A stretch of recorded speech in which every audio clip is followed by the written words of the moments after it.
Good afternoon, ladies and gentlemen, and welcome to the September Schools Forum meeting. First of all, can I ask Joe if there are any apologies of absence? Yes, apologies received from Rob Wilcox, Jackie Phillips, Steve Savory, Sarah Burns, Kate Hawkins, Will Morgan, and just to let you know, Amanda Horniman will need to leave by 2:45. Gwyneth Keane will need to leave by 3:30 and Becky Martin will need to leave by 3 p.m. today. Okay, thank you very much. And in terms of declarations of interest, are there any members who have any declarations of interest that they feel they need to state at this stage?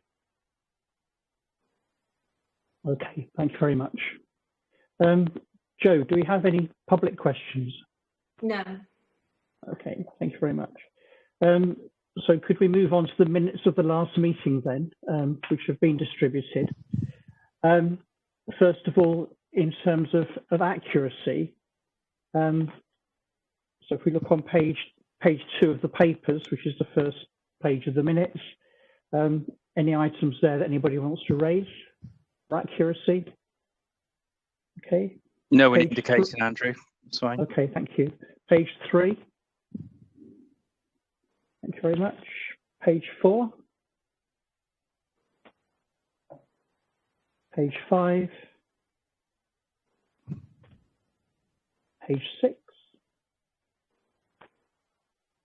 Page 7. And finally, page 8. Okay, thank you very much. So to take those as being an accurate record of the last meeting back in June then. Thank you. Yeah. No one indicating, Andrew. No. So that's, okay. Take that. Thank you very much. Okay. Can we now move on, please, to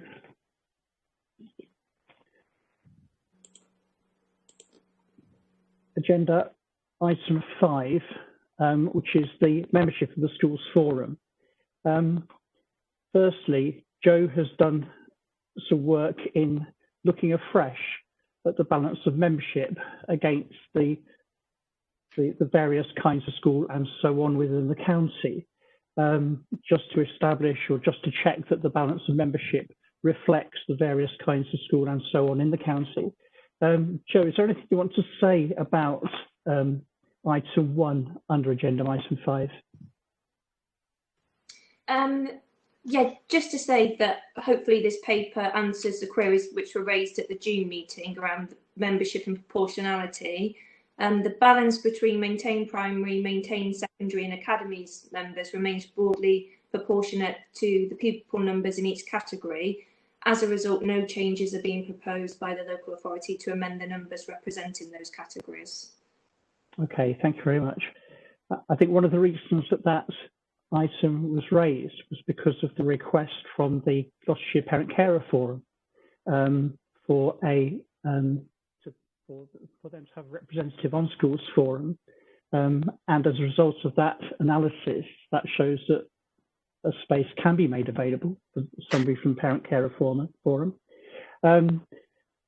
We had a brief discussion right at the end of the last meeting in June, and clearly the Parent Carer Forum is a strategic partner of Gloucestershire County Council, very much involved in the support of young people in the county with additional needs, and therefore, you know, pretty much as their letter has stated, their perspective could indeed be helpful in our discussions, and therefore the recommendation has been made, as is on the papers, that we consider this request for one of its members to have a seat on the Schools Forum. Can I ask if there's anybody who wants to make any comment about this proposal, about this proposed recommendation?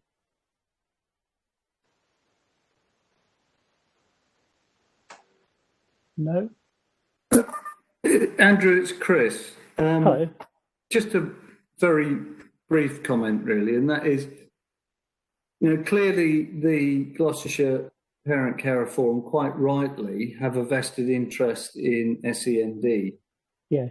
If they do provide a forum member, yeah, I do think they'll need to be fully and properly inducted into understanding that the role of the forum is to take the bigger picture, not to represent the interests of SEND as opposed to, any other cohort of young people. We are here as a forum to offer that perspective on the bigger picture.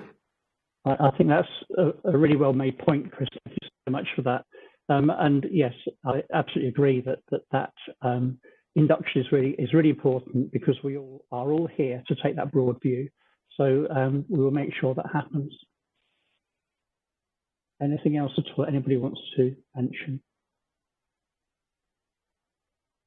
Given that there is no way that I can really get a sense of the meeting, I appreciate the fact that nobody's saying anything other than Chris probably indicates approval. But as I say, as it's not really possible in this through a virtual meeting to get a sense of the meeting, can I please ask for people to vote on this by raising their hand? So the recommendation is that Gloucestershire Parent Carer Forum is invited to nominate one of its members to have a seat on the forum. Can I ask that if you are in favour of that recommendation, can you please raise your hand?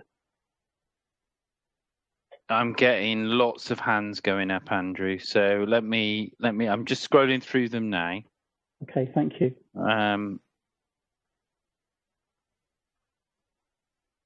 So I've picked up. Let me count them for you. 1, 2, 3, 4, 5, 6, 7, 8, 9. I've got 9 people with their hands raised in support. Okay. So is it worth asking if there's anyone that's opposed to the recommendation? If you could all lower your hand now. Yeah, absolutely. That's absolutely. If you could lower your hand, if I get everyone to lower their hand, then that will allow people that are against the recommendation to raise their hand now. Could they do that?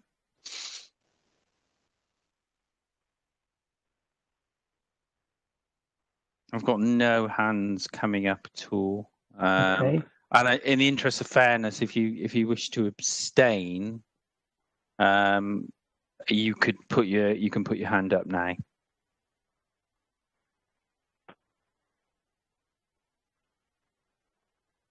Again, nothing at all. So I think we can take that as accepted with 9 votes, 9 people raising their hand. Right. This probably isn't the time to do this, but if we've got 9 people who've raised their hands, nobody against and no abstention, that's well short of the membership in the meeting. Does that matter? That's fine. I think, if those people have not put their hands up, they've chosen not to indicate and they've not to indicate whether they're abstaining or against, then that's personal choice. So fine. So we're right, Joe, aren't we? That's carried by a majority with 9 members. Yeah. Andy, how many members were there on your last count? The last count I had 16 members. Is it not worth just doing a roll call otherwise? Well, if we've got 9 and we haven't got anyone voting against, then I think we've got support. I think we can take it as support. Yeah. Okay. I think it may be worth saying, Andrew, if there is someone that wants to speak against it and they're struggling to raise their hand, then perhaps they could speak now. So we've got no, and so I think we can take that as the support of the meeting. Okay, we'll take then that the majority of the meeting are in favour of the Parent Carer Forum nominating a member for the forum. Yeah. Okay, thank you very much.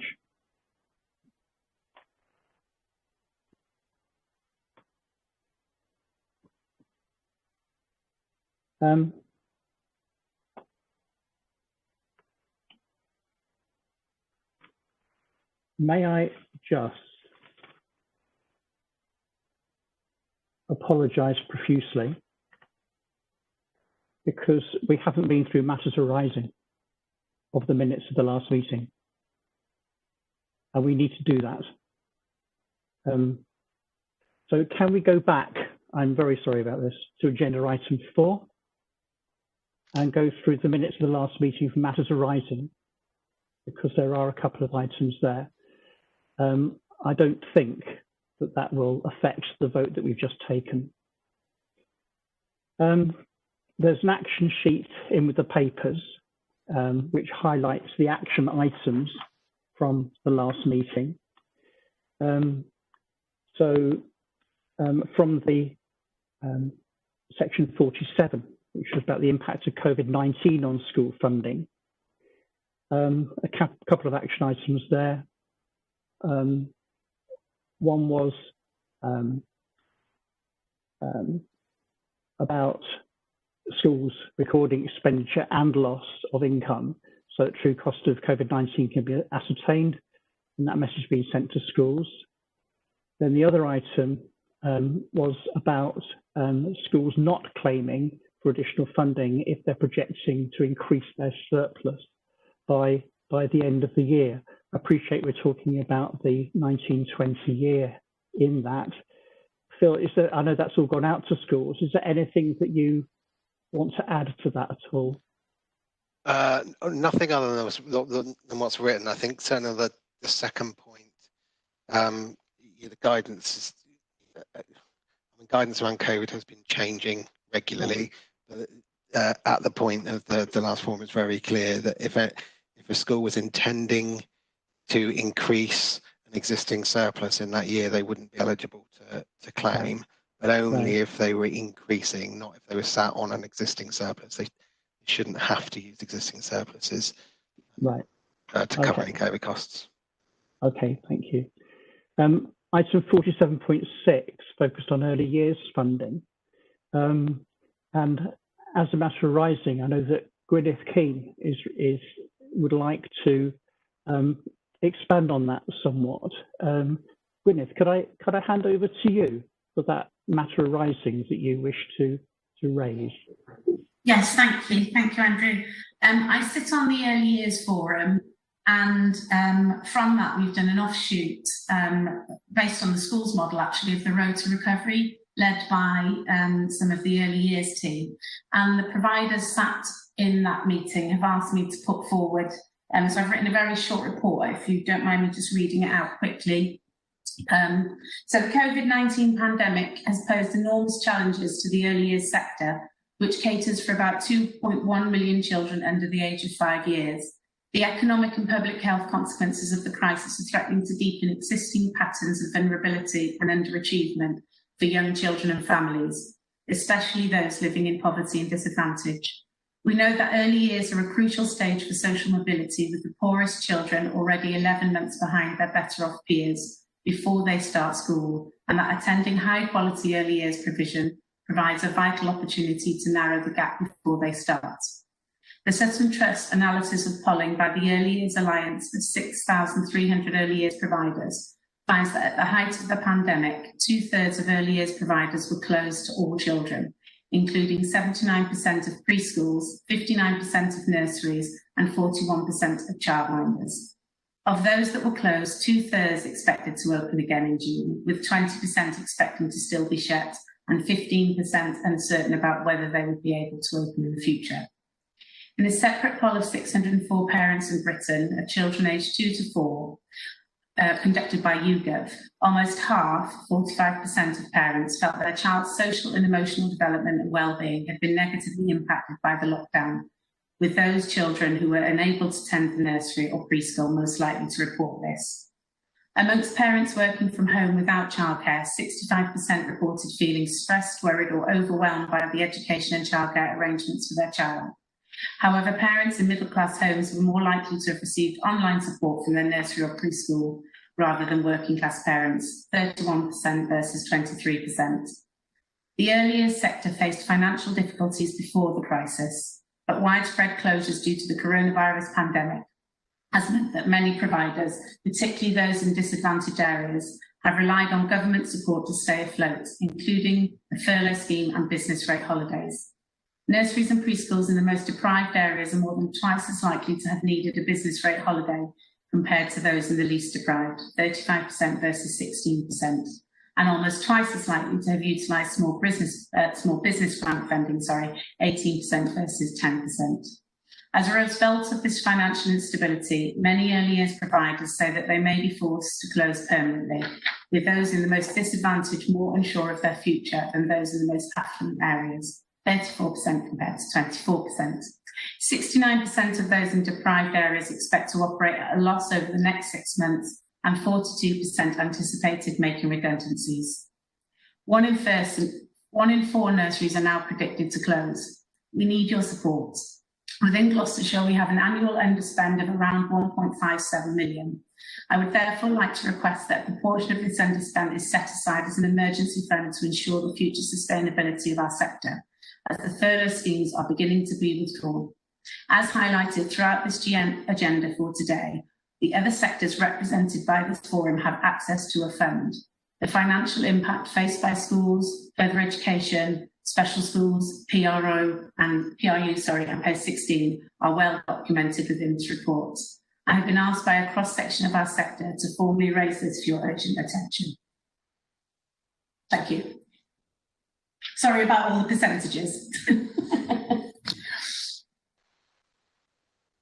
Oh, I can't. Oh.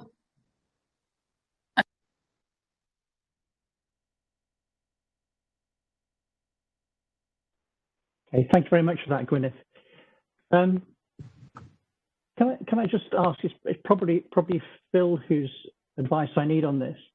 So that annual underspend, can that be used to help out under these particular circumstances? I don't know. On the call, yeah. So I don't know. I'm just trying to work out the mechanisms, because we're normally voting on that later in the year, aren't we? And I don't know how well positioned we are to make a decision now. All right.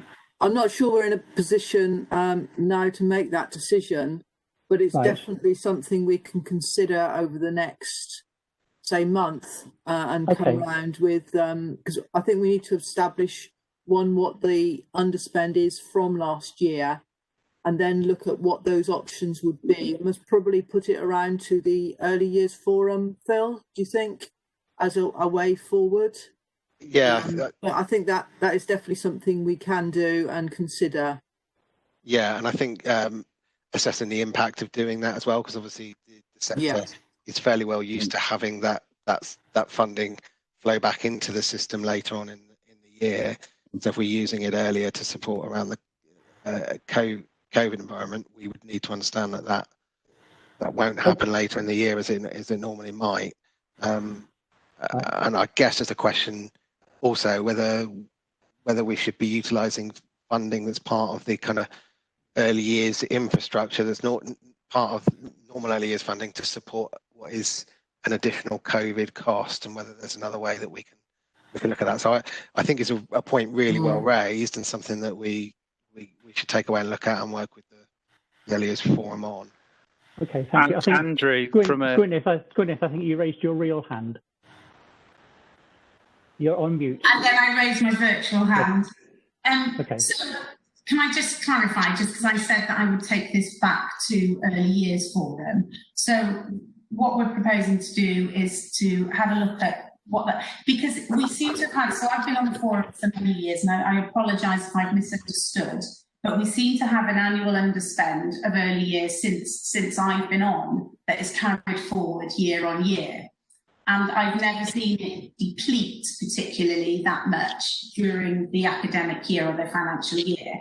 So am I missing something there where it goes through different funding avenues? Because we've always had an underspend and we've always carried it forward.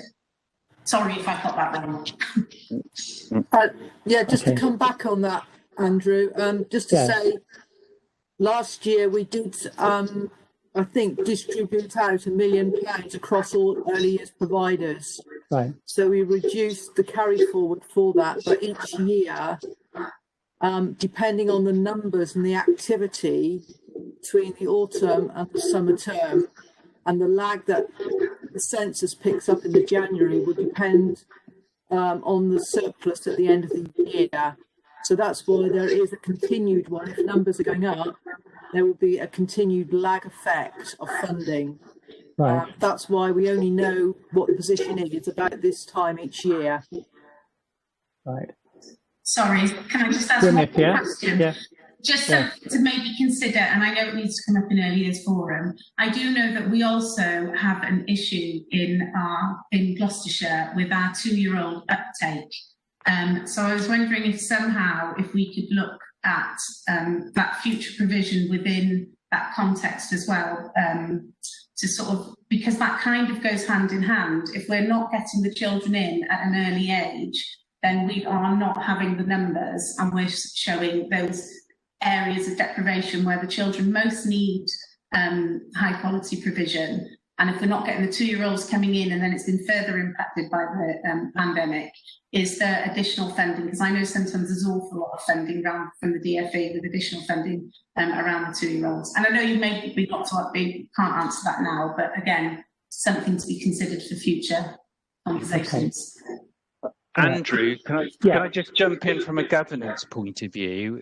I think you probably need, and Sue and Phil have touched upon it, you need to have a separate agenda item where there's a report specifically relating to that rather than having a discussion there, because you're not going to reach a decision, are you? No. Sorry. So if I just go back on this, I mean, Gwyneth did ask back in August if she could raise this item, and we discussed that and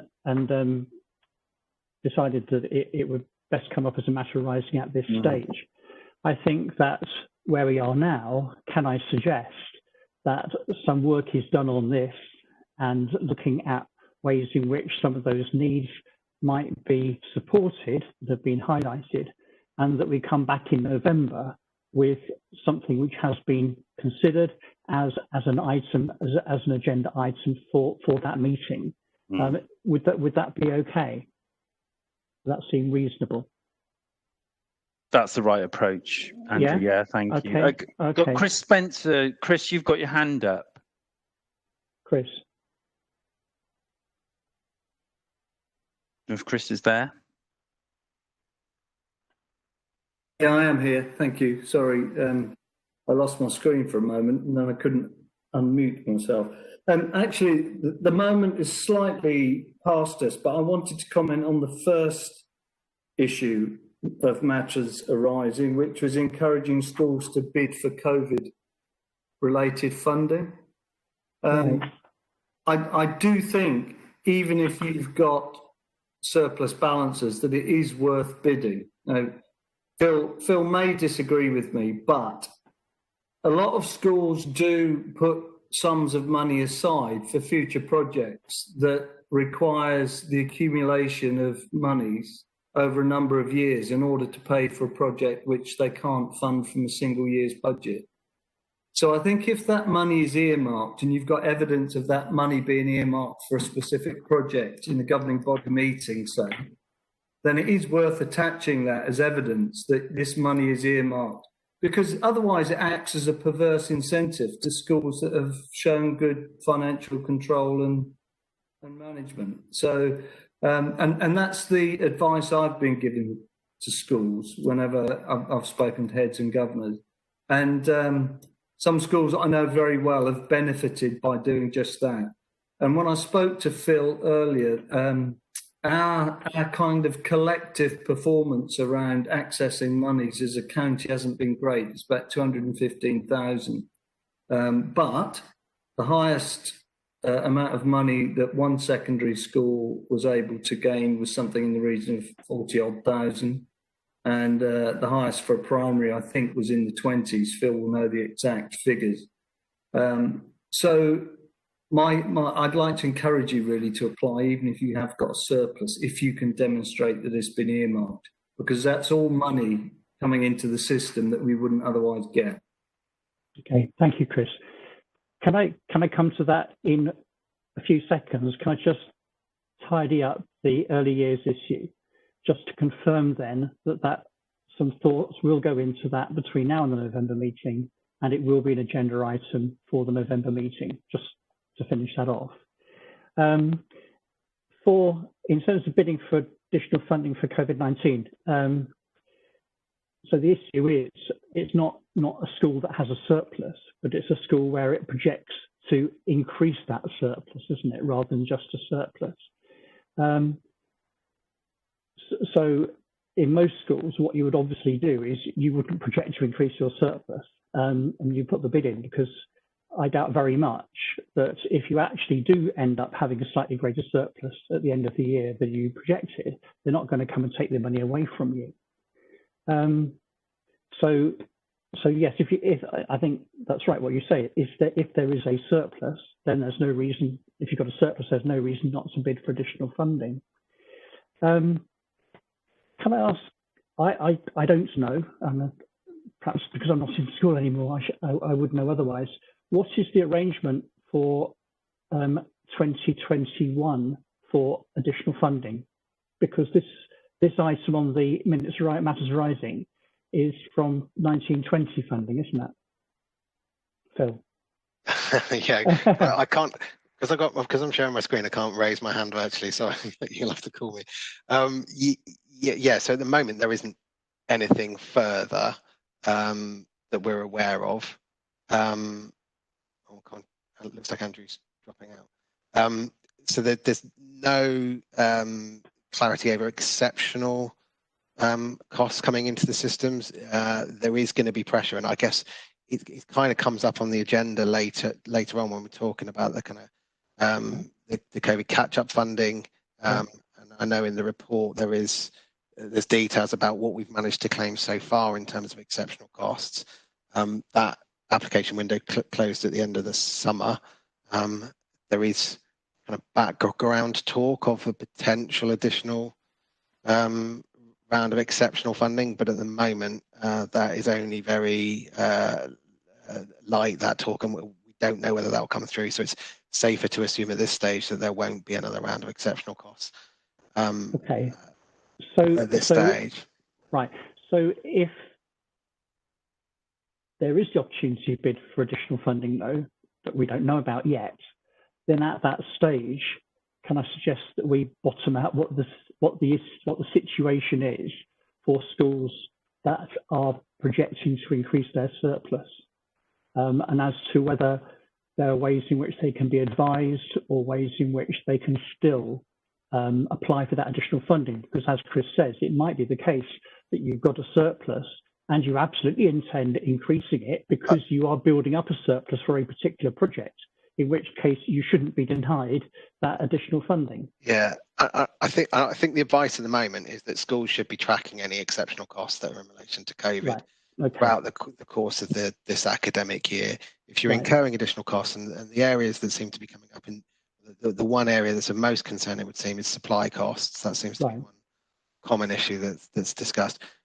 Track those exceptional costs, and then as and when we get clarity over whether there's another round of exceptional funding, then we can make that. But also, I think as a forum, we would, if our schools are tracking those exceptional costs, we can actually start to look across the system. What has this cost us in Gloucestershire over that period? What do we consider the additional cost? And then we're in a position to kind of make the case then for additional funding.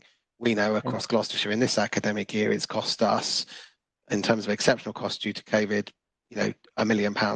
Whatever that number looks like, it enables us to make the case moving forward. And it was a point I was going to pick up later in the agenda, but I think that's fine now, given the matter arising. All right, thank you very much. Can I just finish off on the matters arising? So there are a couple of points from High Needs. So the data about permit exclusions from 17-18 and 18-19 at mid-March was circulated. That's included in the papers. So thank you, Phil, for that. The volunteers to assist in development of consultation around reducing spend and activity for high needs recovery planning, that group has been formed and is operating. And then the school forum constitution has already been covered in previous discussion in this meeting. So is there anything else on the matters arising that anybody wanted to raise? Okay, thank you very much. So again, apologies for skipping past that. Can we now move on to agenda item 6, which is about school funding? There are 3 recommendations on which we will have to take votes. Just before we start this, so for recommendations 1 and 2, people who can vote on this have to be school-related members. And what I would like to do, I know it's in the papers, but just for absolute clarity, can I just read through the list of names of people who are eligible to vote on recommendations 1 and 2 when we get to them? And we'll talk about recommendation 3 later on. So for recommendations 1 and 2, when we get to them, David Alexander, Matthew Bishop, Lynn Dance, Eliza Entwistle, Peter Hales, Kirsten Harrison, Amanda Horniman, Dan Johnson, Lisa Jones, Gwyneth Keane, Becky Martin, David Metcalf, Will Morgan, Alexander Norman, Jackie Phillips, Claire Steele, Adam White, and Stuart Wilson.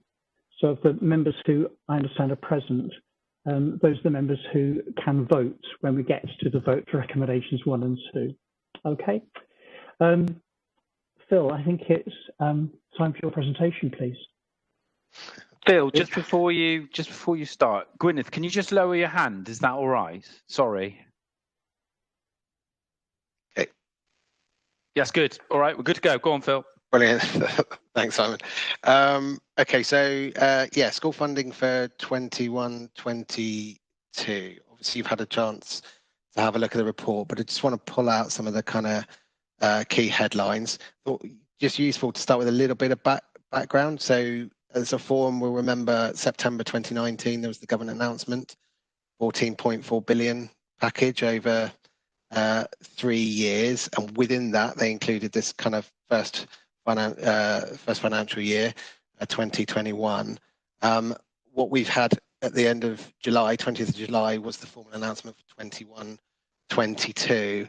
And that came alongside an announcement around a £1 billion COVID catch-up package, which I also wanted to kind of go through as well. I think what we can safely assume is that third year, we will get more clarity on it at this time next year. So we're working on a year-on-year basis with that 3-year funding package.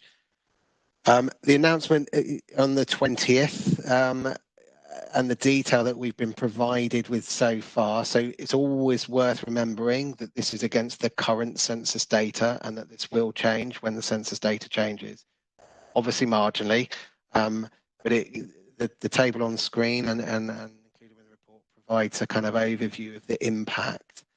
And within the kind of announcement, it was also made clear that the teacher pay and pension grants would be included in the national funding formula package now. So it's coming into the local authority and direct to schools for delegation out, rather than through the separate grants that were operating previously.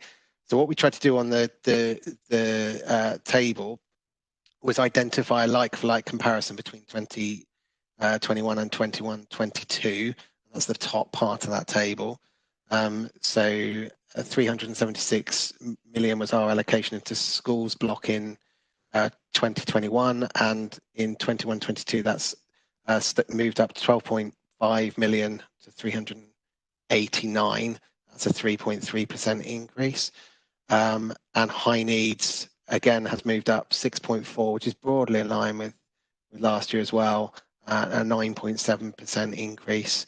A small increase into the central services block, and we still await, which may reflect back on the earlier conversation, we still await further information around the early years allocation within that. The total allocation is obviously, as I say, it's got the teacher pension and pay and pension elements in it as well. So the elements in the table below show the impact that that has. So 18 million, just over 18 million to the schools block, which means the total increase the schools block is 30.6 million when you include the teacher pay and pension, and then there's a 1.09, so 1.1 effectively million increase into high needs for those as well. And those will be obviously direct transfers for teacher pay and pension for special schools, APS, the Hospital Education Service, ATS, etc. And then small increases into the central services block as well. So that's broadly the impact of the kind of announcement to the Gloucestershire dedicated schools grant. Alongside that, we had the key changes for the funding formula. As I said, the pay and pension grant is included. The actual detail of that is that's £180 per primary pupil and £265 per secondary pupil. So it's per pupil amount, and it's at £180 for primary and £265 for secondary. I did have a query outside of the meeting, actually, based on the papers, which was referencing back to an announcement in the education in Parliament, I think, around this package. And I think there was an assumption that the 180 and the 265 were part of the full package for secondary. So there was some confusion around that. So I just want to be really clear. It's a 180 increase for primary and 265 for secondary. The guidance does say there will still be an opportunity to appeal for additional funding if that doesn't meet the costs that was in place under the pay and pension as well. As kind of outlined previously as well, the minimum per pupil funding is increasing. So we're moving to 5,150 for secondary and up to 4,000 for primary. So that's built into the funding. You'll notice in the report the sparsity factor's increased. And that's quite a significant one by 60%. So again, this will affect smaller schools, particularly smaller community schools, rural community schools, I guess. It's obviously something that's in the formula to enable that support, and I think the government have clearly outlined that they want to make sure that there's additional funding and support available to those smaller schools. So the sparsity factor is the way of doing that.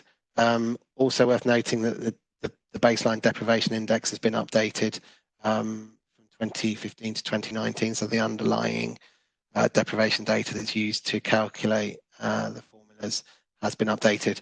That is the regular cycle, because obviously the deprivation data doesn't change significantly year on year. So it's changed on a 4-year basis there. A small uplift to the split site factor, 3.01% per pupil, and 2.9% for the lump sum. That's our local formula for the split site factor, and it's been increased in line with the 3% uplift. And then the funding floor of 2% has been included in the formula. So just to be clear on this, so the funding floor is in there to ensure that every school, regardless of how they fall in the national funding formula, sees a minimum increase based on the previous year's funding. So after all of the kind of factors have been through the funding formula, every school should see a minimum of 2% increase. And so if they don't, it will be uplifted to that funding floor. So that's kind of broadly the headlines around it. I think it was quite, in terms of the actual funding per school, or certainly by the mainstream, in primary and secondary, the per pupil allocations that we'll see based on the kind of the formula will be the 5,150, and you'll see a £265 per pupil element for the teacher pay and pension, and there is also an allocation of COVID funding, which I'll come to later, but that's £80 per mainstream pupil.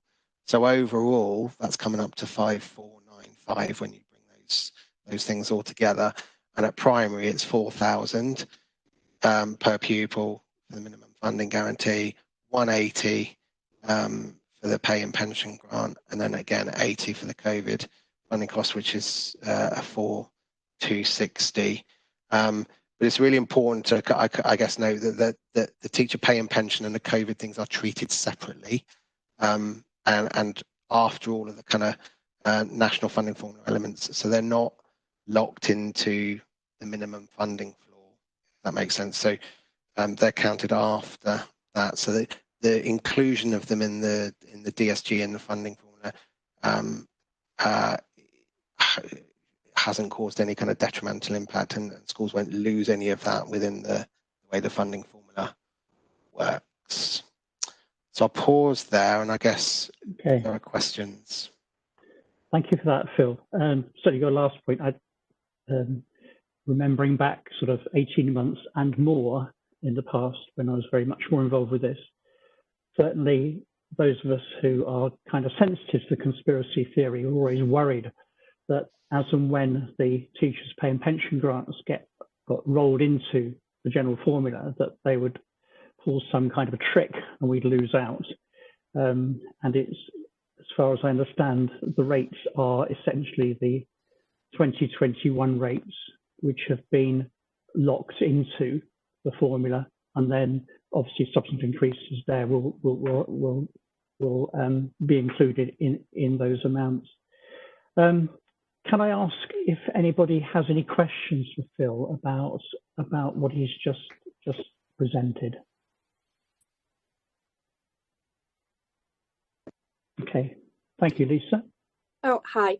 Phil, have I interpreted that right, that that 2% increase is guaranteed? So if a school had a dramatic loss in pupil numbers, they would still get a 2% increase in budget?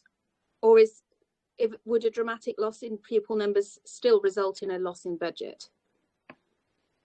I might refer to Neil on that one in terms of the impact of pupil numbers. Neil, is there? No, it's the funding floor is per pupil.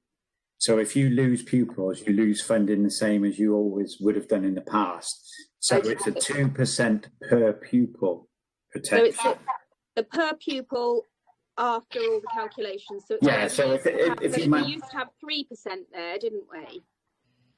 Yeah, well, last year it was, if you remember, there was a minimum funding guarantee of 1.84%, which was the equivalent of their funding floor last year. So it's now 2% for this year. Okay. So, and that is a protection per pupil. So it's like taking your entire funding formula, taking off things like the lump sum premises elements, and then dividing what's left by your pupil numbers.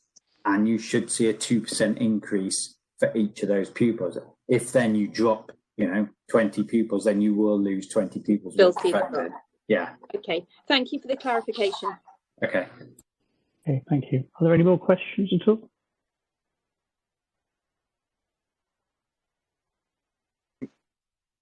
No? Not seeing any other. Okay, thank you.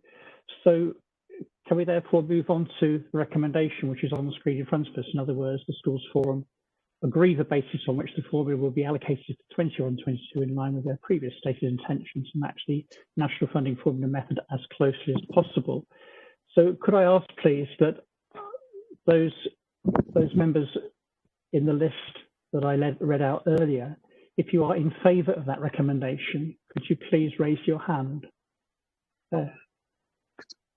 Andrew, I've actually got the voting sheet, so I can actually go through to make it, because obviously these are bigger decisions. So Joe's done a voting sheet. Right. So what I did, like I did last time, is I'll go through everybody in alphabetical, the ones that are eligible to vote.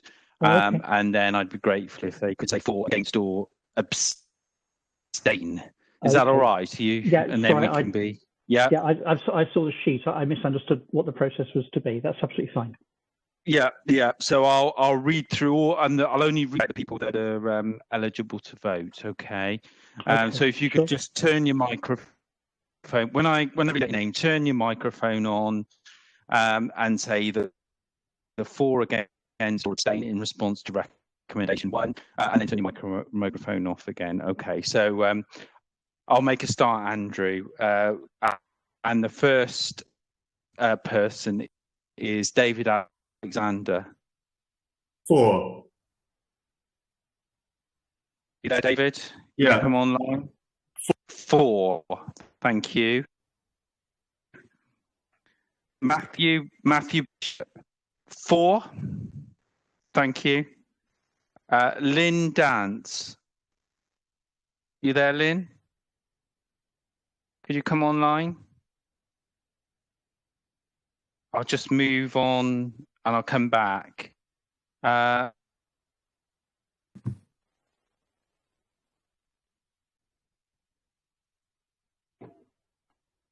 Simon, I can say 4. Eliza Entwistle. 4. Are you there, Eliza? Yes, 4.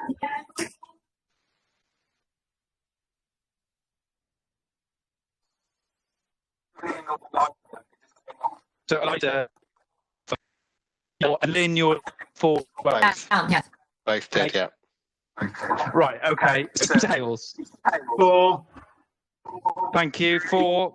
Kirsten Harrison. 4. 4. Amanda Horniman. You there, Amanda?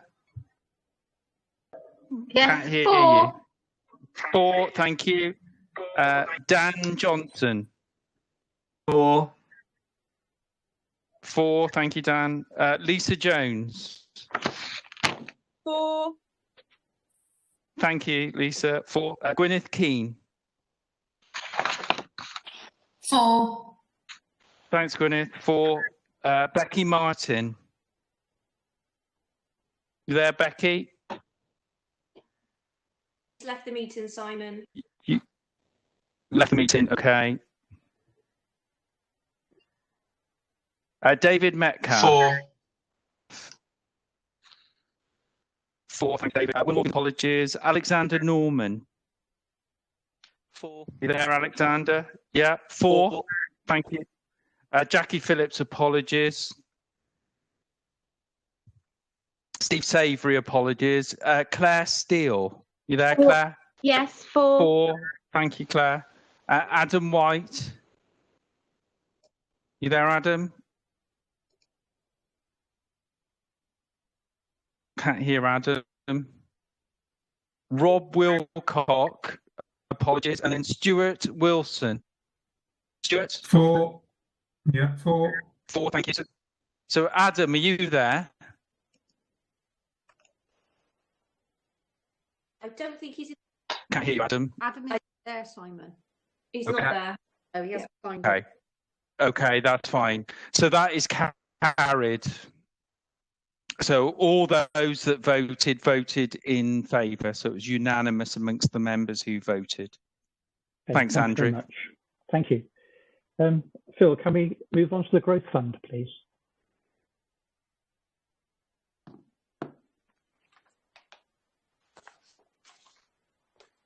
Phil, you're muted. I am muted. The most used phrase in the English language right now.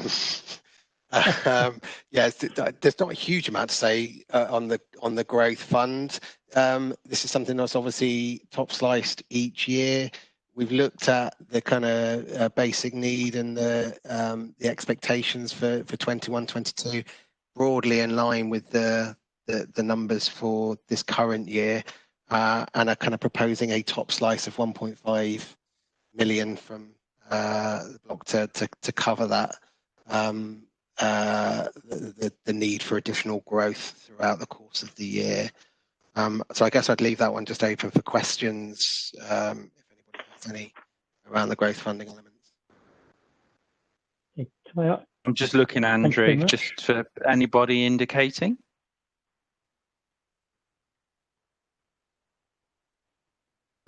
I'm scrolling possibly through. not working, Simon. Phil, what was it last year by comparison to benchmark it? Okay. It's pretty much broadly in line. Neil, do you have the exact information. It was 1.5 million last year as well. I mean, so apart from a few roundings of tens of thousands, it's the same. And that was all spent, was it? I try and think. I think it actually slightly overspent. I haven't got the figure with me. I think it very slightly overspent. But obviously each year you're looking at different types of schools. So, for example, part of this for this year includes startup funding for 2 brand new schools. But it will vary each year, the amount of places that will be needed. But the amount that we've been told by the planning team who've estimated the need for places is the 1.5 million will be the same as last year. Okay. Thank you.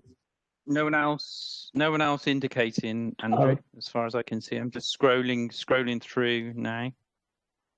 Are you happy to move to the vote on that one? Yes, so the recommendation is to the top slice for growth of 1.5 million is agreed 21-22, subject to being updated for any change in the basic need age-rated pupil unit rates for 21-22 when they are finalised in January 21. So that's the recommendation. So it's the same list of people as before. And Simon, I assume you'll go through your list again. Yeah. Okay. Thanks, Andrew. Thank you. So if you could clearly say for, against, or abstain. So starting with David Alexander. For. Thank you. For. Matthew Bishop. You there, Matthew? We'll come back. I think I was struggling to hear you. You there, Matthew? Okay, we'll come back. Lindas. For. Thank you, Lynn. Whistle. For. Thank you, Liza. Peter Hales. For. Thank you, Peter. For. Kirsten Harrison. For. For. Thanks, Kirsten. Kate Hawkins' apologies, as are Sarah Byrne. Amanda Horniman. You there, Amanda? Can't hear you. We'll come back. Dan Johnson. For. Thanks, Dan. For. Lisa Jones. For. Thanks, Lisa. For. Gwyneth Keane. For. Thanks, Gwyneth. For. Becky Martin is not in the meeting. David Metcalf. For. For. Thanks, David. Will Morgan's not in the meeting. Alexander Norman. For. For. Thanks, Alexander. Jackie Phillips apologies. Steve Savory apologies. Claire Steele. For. Thanks, Claire. For. Adam White not in the meeting. Rob Wilcock apologies. Stuart Wilson. For. For. Thanks, Stuart. So just to backtrack then, Matthew Bishop, are you there? I didn't hear you. Okay. He's I'm guessing you're no longer in the meeting room, Simon. not in the meeting room. Okay. And Amanda Horniman also not in the meeting room? Correct. Yeah. Okay. That's fine. So Andrew, that is carried. All those present in the meeting voted for.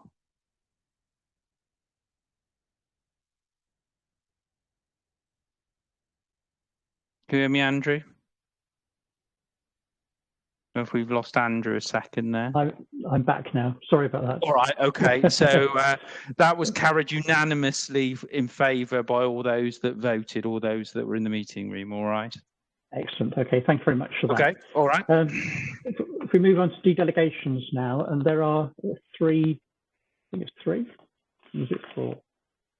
Four proposals which we will have to vote on, or some members will have to vote on. But if Simon goes through the list of people who are eligible to vote, who represent maintained schools, slight difference between primary and secondary, when we get to that, then that will cover who is eligible to vote. So Phil, in terms of de-delegation, could I ask you to go through this?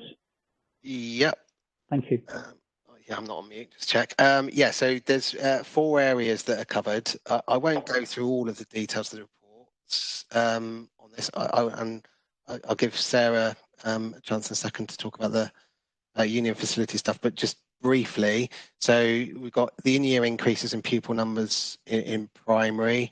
So this is there to support those schools that have exceptional in-year increases, as outlined in the report. There's the de-delegation for targeted intervention for primary, again outlined in detail. That's the school improvement support through Jane Lloyd Davis's team to support across the primary sector, and there's kind of details of how that's worked a little bit.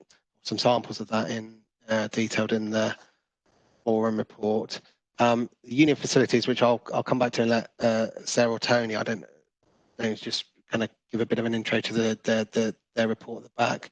The final one from the LA side is the statutory duties, and that's both primary and secondary, and kind of outlines there that it's to support kind of back office support around this, so budgeting, accounting, internal audit, administration, etc. There's a kind of 4 areas. Sarah, I guess, do you want to say a little bit about the union facilities side, or is that Tony? Yes. Thank you, Phil. I hope everyone can hear me. Yes, Tony Chong from the NASUWT here is here as well. Hi, Tony, and I think he might want to say a few words. So I won't take long in the meeting, but obviously I just want to make clear that de-delegation covers the statutory duties that the local authority primary schools have, and I've listed these duties on page 36 of the report, Annex B. And the facilities pots were set up as the most straightforward way for schools to cover these statutory duties. You can see that Tony Chong and I have summarised the work that we've done over the past year in our facilities time on page 38 of the report. And I hope that you can see clearly that we've obviously worked extremely hard, as these figures will show. Certainly over the COVID period, I was supporting members and answering their queries on a sort of 7-day-a-week basis, as I'm sure many of the head teachers that are in this meeting, you found yourself working equally as hard, and worked through half-term and Easter as well. I thought it might be useful for you to see the breakdown of the nature of the work that I've done, and you can see that roughly nearly 50% of my cases were in the primary sector. And obviously, if the de-delegation does not occur, then these statutory obligations and responsibilities won't stop. And I've listed the implications of not buying in on page 37 of the report. So I very strongly hope that as per recommendation 3 on page 30, that the 4 members eligible to vote do approve this ongoing de-delegation. The money in the facilities pot pays for both myself and Tony Chong to work as caseworkers, and we've brought 2 more people to represent both of our unions, supporting the thousands of members in the county alongside us. So there's now 4 people working part-time using and accessing this facilities pot money. I'm happy to take any questions, and I think Tony Chong, if that's all right, Andrew, Tony Chong may like to speak as well. Good afternoon, everybody. Thank you, Sarah. Can you hear me? Excellent. Good. Just to reiterate the points that Sarah's made, I think it's quite vital that over the past 2-3 years in particular, and certainly with the pandemic, the requirements and needs of colleagues have been immense. And I cannot see, unfortunately, a time where this will reduce in any way, shape or form. In fact, if anything, I think it will increase even more so. We work very well together as the 2 teacher professional associations, and certainly the feedback that we get both from colleague members as well as heads and deputies and line managers within schools has always been very positive. and we would like that to continue. So it's just to reinforce what Sarah said. Thank you. The only thing I would just add to conclude around it is I've just kind of summarised on the slides the individual per pupil rates and then the total costs of the de-delegation, and then I guess it's open to questions about any of this, and then the votes, I guess. Sure. As Sarah and Tony have just made a presentation, and we've got the numbers in front of us, I know it's slightly out of order, but could I ask if anybody has any questions about the union facilities provision or the funding or anything to do with union facilities? Does anybody have any questions about 5.3? I'm just looking, Andrew, to see if anyone's raising their hand. Can't see anyone. Okay, all right, thank you very much for that. Can I go back, actually, just to look at the in-year increases for pupil numbers in primary? Were there any questions about that from anybody? No? I can't see anyone. Okay. Let me scroll through. I'm just scrolling through the names now. I think Dave Alexander has his hand raised. Or is this for the union facilities or the? Yeah, I'm not seeing that, Joe. You. But Dave's got, okay, it's not come up on mine, but so Dave? Yeah. Did you say Dave Alexander? It might be that he's left his hand up because he's not. Yeah, I'm not seeing that at all. No, Okay. but I can see it, but. Yeah. Okay. So no questions about targeted intervention, and anything about the local authority statutory duties? Any questions about that? Are you seeing anything, Joe? Just in case the scroll through, I'm not seeing any hands. Hands raised. No hands. Okay. Okay. So can we therefore vote on each of those 4 proposals? So it's essentially for 1, 2, and 3. It's essentially people representing maintained primary schools. So first of all, for the in-year increases in pupil numbers, Simon, do you want to do your? Yeah, I can run through. Yeah, I can run through that. So just check in with you, Joe. The people that are eligible to vote on this one: Lisa Jones, David Metcalf, Dan Johnson, Sarah Burns, Centre Apologies, Matthew Bishop.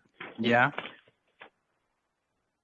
You confirm that's right? Yeah, that's right. Yeah, okay. So I'll run through you then. If you could clearly say 4 against or abstain. Lisa Jones. 4. Thanks, Lisa. 4. David Metcalf. 4. Thanks, David. 4. Dan Johnson. 4. Thanks, Dan. 4. Sarah Byrne, apologies. Matthew Bishop. There, Matthew. Gone, Simon. He's gone, hasn't he? Okay. Yeah. Okay.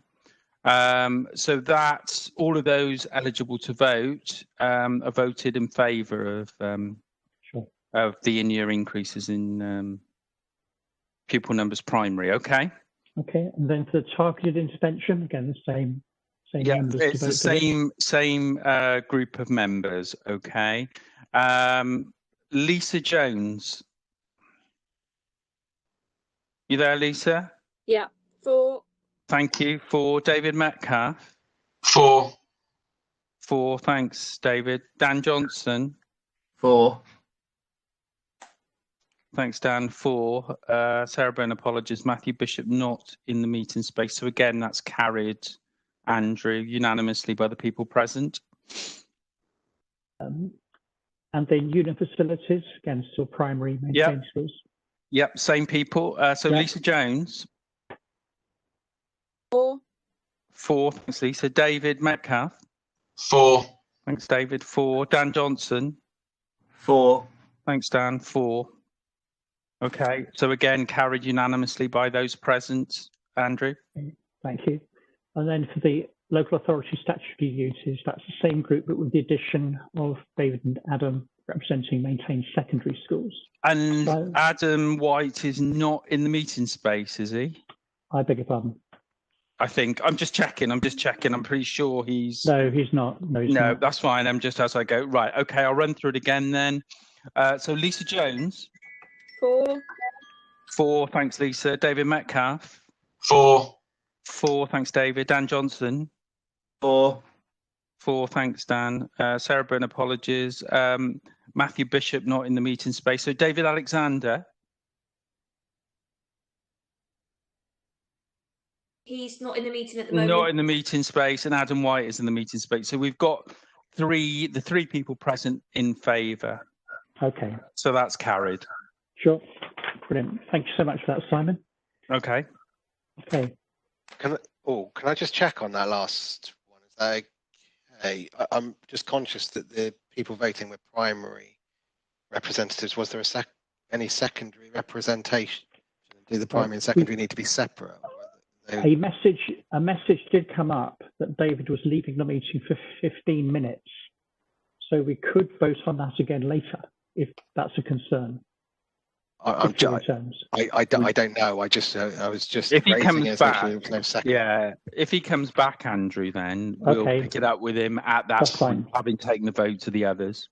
Yeah, that's a good point, Phil. Yeah. Yeah, that's it. That 2:57. He said I need to go for 15 minutes. So yeah. He should be back soon. Okay. Phil, could we go on to high needs, please?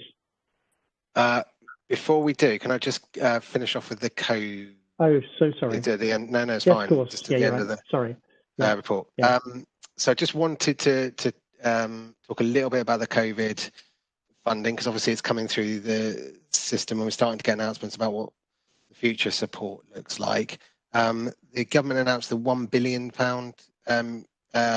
catch-up premium, as was described, split up in 2 parts. The one-off universal catch-up, £650 million, that's nationally. That's going to be paid across 3 terms. And as I said earlier, this comes through to all schools as an £80 per pupil for mainstream and £240 per place for specialist provision. It does say place. So I assume at this stage that is based on commissioned places, not on actual pupil numbers, which may be beneficial for some and not for others, I assume, if you're over commissioned numbers. But that's how it's articulated. That will come through to us and for delegation of schools. There's no need to apply for that, and it isn't part of any kind of exceptional costs. Very much around catch up. I think it's really important that we kind of look at how that funding is used. And I guess our recommendation and advice on this would be that it's treated very much in the same way that the pupil premium type grants would be treated. We don't yet know how the use of this will be monitored, evaluated, the impact of it, etc., or even if it will. But I think it's really important that schools kind of keep an oversight of how that funding is going to be used and the impact that you're expecting it to have to support catch up. So I think it's wise to expect that at some stage somebody's going to be asking us to report on how that funding was used. And certainly I suspect Ofsted, if they were to come in, would be looking to understand how you'd used COVID funding to support catch up. So that was the first part. And then the second part is the £350 million that's associated to a tutoring fund. There's a number of elements of this. The last bullet there, kind of 96 million of that is for colleges and sixth forms. And then the 3 other elements is a subsidised tuition programme which schools can apply for.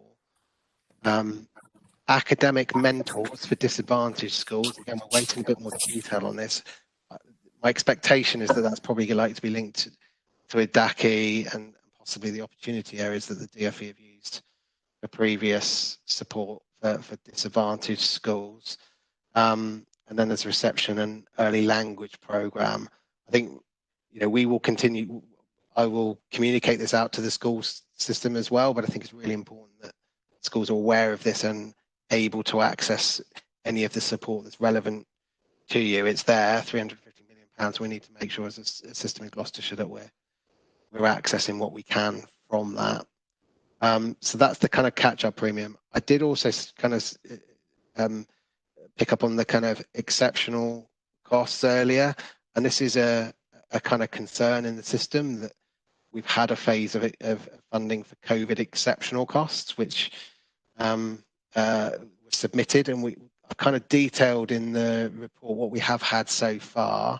The information we got from the DFE, obviously at this stage, is for maintained schools. We don't have oversight of what's happened with academies, but I've tried to kind of outline exactly how much was received, 441,000 total, and the number of schools that had been claiming the kind of overall the highest amounts, which I think Chris mentioned earlier, was quite a significant amount in secondary, 58,000, and one of the primaries claimed close to 30,000 as well. So those exceptional costs have come through. What the DFE have said is that they're still evaluating those that either claimed for costs that were outside of the guidance, so for things they shouldn't have, or for above what they saw as the cap for funding. So we're still waiting on some further information. We don't. We're expecting that in the coming weeks. So for those schools that have claimed and haven't had anything back in terms of feedback, that's because there's still some evaluation going on there. I think probably now's the right time to mention it rather than under the F40 item at the end. We had the meeting of the F40 Executive Committee yesterday. This is one area where they're keen to continue to use their engagement with DFE around funding to push for support. And I think they're making the case across a number of areas. They're writing to the DFE and the SFA at the moment around a number of areas to kind of lobby and support for additional funding. Transport is one. It's a schools forum issue, more of a local authority issue, but it's one of the areas they're focused on. The exceptional costs for schools, and I think I'd really either in the meeting or kind of through direct communication via email, etc., if you like, really like feedback from schools around what concerns you have around exceptional costs throughout the course of this year. Again, I will communicate some of that stuff out to the wider system, but really interesting to understand what and if there are concerns about ongoing costs, so we can make that case. I've got an opportunity in the next couple of weeks to feed back through the F40 to DFE on some of that, and in the past that has proved to be a good vehicle to get the ear of the department. The core message that's been coming out to me so far is that there's a real concern about supply costs as staff start to have to go off due to testing, etc., and that clearly is a worry for some. And the final point that they're going to push on is around the testing and the impact that's having on the education system as well. So that's the kind of COVID area. I do think, it would be really good to hear from heads if there are any concerns about ongoing exceptional costs, and I'm happy to build that into and feed that back through to the DFE in whatever way we can. So that's that one.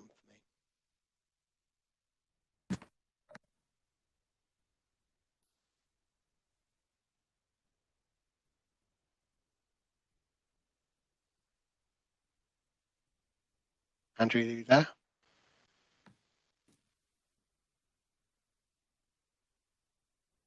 Sorry, Phil, I was struggling to unmute. Right, I've unmuted myself now, so I should start again. What I just said was brilliant, but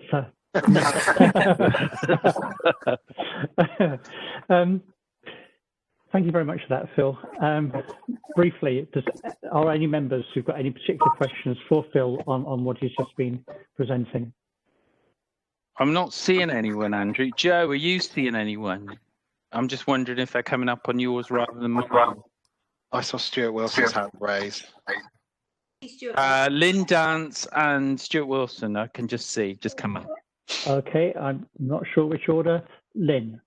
Hi, not a question, but Phil, you asked us to let you know of any spends we're concerned about, and I think you're already aware of this, but as special schools, we're meant to keep open no matter what, as in tier 4 schools.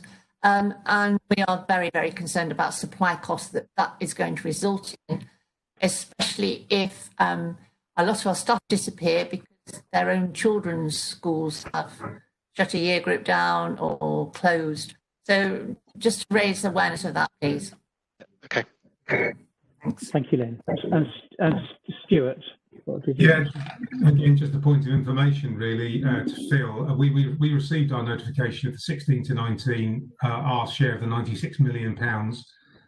We've got £183, Phil, for which we've got to produce a concise statement explaining how we're going to use the funding within our sixth form. So that'll be a very short statement, I would imagine.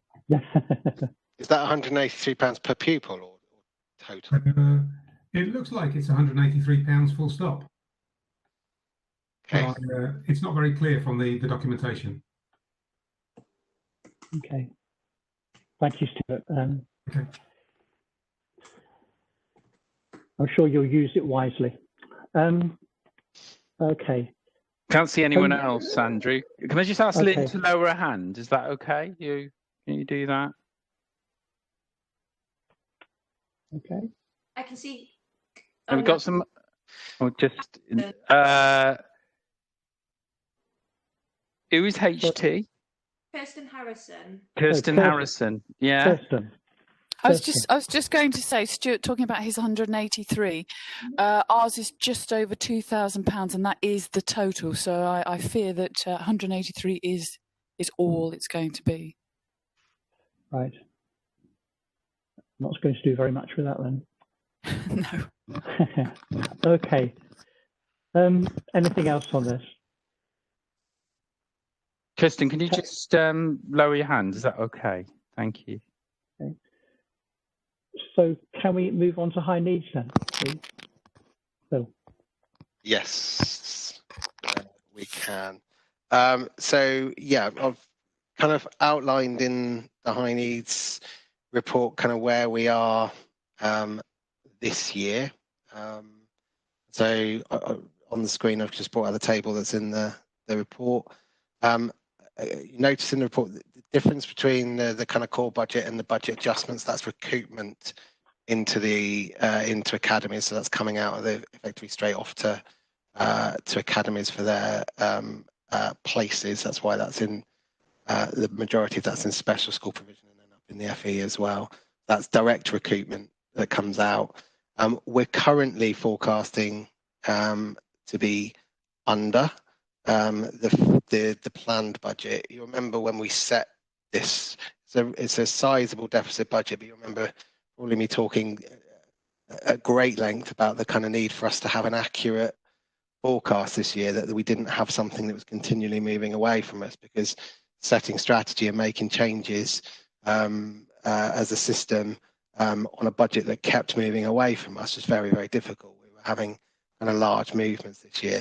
So I think it's positive that it looks like at the moment that we're ahead of where we wanted to be marginally. It's kind of in the order of 300,000 at the minute. There's a degree of caution around that because September, October are likely to be the months in which we see the biggest movements.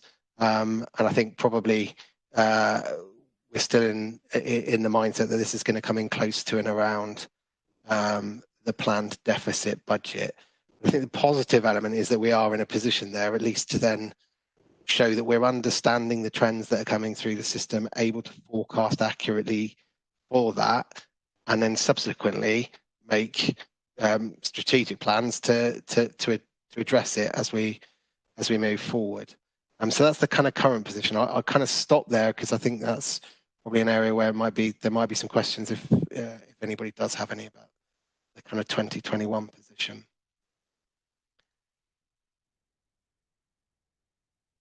I'm just looking through, Andrew. Okay.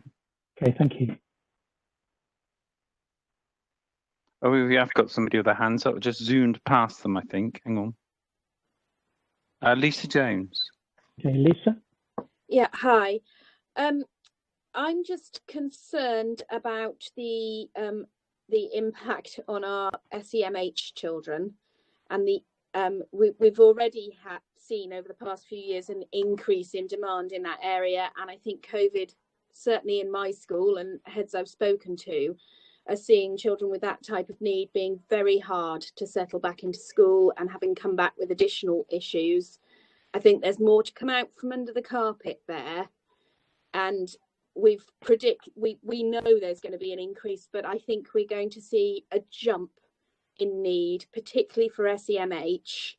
And I know we've got planned additional places for secondary SEMH, but I think that primary might need to be looked at sooner rather than later. Okay, thank you, Lisa. Any other questions at all, or points that anybody wishes to make? Peter Hales. Peter. Just in response to Lisa's point, just a point of note for the forum that the special school primary phase has had an increase this academic year from 50 to 65 places. Okay, thank you. Okay. Any other questions or comments? Can't see any others, Andrew. Okay, thank you very much. So Phil, would you like to carry on? Carry on, yeah. So the next part of the report was just looking at the trends, and I keep bringing these back to the forum because obviously they are the key drivers behind spend. Lisa might have stolen my thunder a little bit there, and that there is certainly a view that we are expecting more need to come through the system. The reality in terms of the 2021 budget, current year, is likely to be minimal because we're only talking about a kind of a small proportion of the financial year that impacts. But the trends will certainly need to be monitored really carefully as we go through the next couple of months to make sure that we've got an oversight of them. We're currently kind of, as we forecast really in terms of the numbers, you can see the kind of the data, and it was in the report. I guess the concern, 253 open assessments for EHCPs, that is quite a significant number, and is higher than we might expect at this time of year. And I think, as Lisa pointed out, as a result of the impact of COVID, which we may not be seeing immediately, but actually, as you say, under the carpet, I think that was the phrase, that actually we may start to see more of that over the coming weeks. And we'll say a little bit about how we want to try and get ahead of that if I can in a second.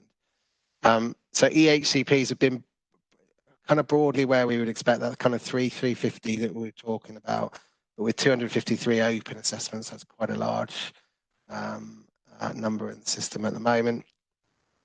And again, it just included the rates of permanent exclusion. Obviously, we mentioned last time they were down, and a fuller report was included with the actions from the meeting. But you can see the kind of the data there and trends over a period of time. So just to kind of play that through, that's kind of then links into the next part in the report, which was looking at 3-year forecast, which going back to the security of the fund, of the kind of forecasting for this current year, enables us to make, I think at this stage, a better prediction for the kind of 3-year view of what high needs might look like. The kind of key assumptions to note on this one. So we're expecting a continued rise in line with 1920, 2021. So there's nothing built into this as a kind of COVID spike. And I kind of, in a lot of conversations I've been having, I do want to reiterate the point. I really want to avoid a system where we are increasing the kind of number of statutory plans in the system because of a short-term impact of the pandemic, and anything we can do to kind of get ahead and support children that are struggling to come back into education through short-term funding and support is a much better solution than us getting into the process of a statutory education, health and care plan, not least because of the delays that are associated with going through that process, that actually if we're talking about making support available for children at the right time, then we need to be able to be responsive around that. So at the moment, the kind of modelling in this is assuming trends to be in line. We've assumed reduction in the levels of EHCP based on the activities that are going on with the Joint Additional Needs Programme. So the spend redesign, which we talked about previously, the inclusion work that we're looking to do, and the increase in special school provision to prevent high cost placements. That's been modelled in to have that kind of 10% reduction from 22-23. And we've also assumed that all staff costs will increase by 2%, which is obviously an assumption that we need to have in a model moving forward.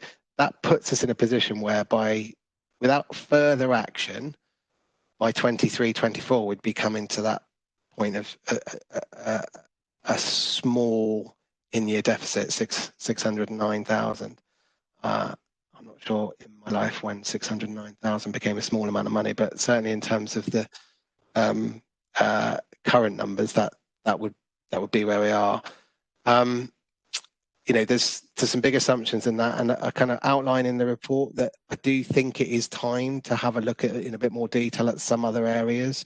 We need, you know, I'm talking about the areas for further consideration and consultation, and I kind of shared these with some of the members of the forum before this meeting, and I know that potentially, I guess none of them are particularly popular, but these were areas we can look at as a group to say these are areas where we could make savings, we could reduce costs if we felt we needed to.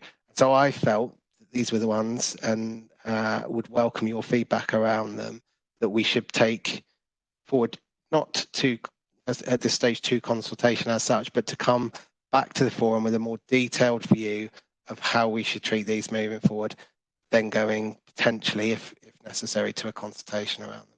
So the three identified in the report, diseconomies of scale, which I have detailed in the report, and you know, there's a lot of information as to why that might be something to look at. I do think we are currently paying a diseconomy of scale to special schools that are definitely not small, and so as a model, it seems a little bit out of kilter to me. If you've got over 150 children in a special school, that isn't a small school. So the idea that there's a diseconomy there is I think something needs to look at. And we did do some research around this to identify, you know, what other local authorities are doing, and we couldn't find a similar model anywhere. So I kind of detailed a little bit about that. I mean, one of the things that does, and certainly as if we agree it's something that we want to take forward to look at, certainly in the early years, there is the minimum funding floor, which we've been talking about previously. So there's protections in the system to prevent significant impacts to schools. So I think there's, around this one, there's a long-term element, but I think there's also a kind of an immediate question about whether paying diseconomies to what are quite large special schools is something that if challenged on, I think I'd struggle to answer. If the DfE came and challenged that model, I would struggle to answer it. So I think needs to come under consideration at least. The 1 in 40 model, which is, and I'll put my cards on the table on this, it's not something I want to see coming out of the system, but it is something that is a significant cost in high needs. And I think it's there, and we've talked about this previously, it's there to support schools with high levels of need. I do think, and this is a personal perspective on this, I do think as a binary model, it isn't something that I think is possibly the right model, because it's based on reaching a threshold for a number of EHCPs, and thereafter there's funding support, and I think that provides potentially perverse incentives in the system HCPs. What it is trying to do is bridge that gap for schools with high levels of need, where the national funding formula at the moment isn't working for them. And I do wonder whether there's a way of looking at that and looking at the way school funding is currently working to reflect potentially some savings into high needs, but also look at a model that might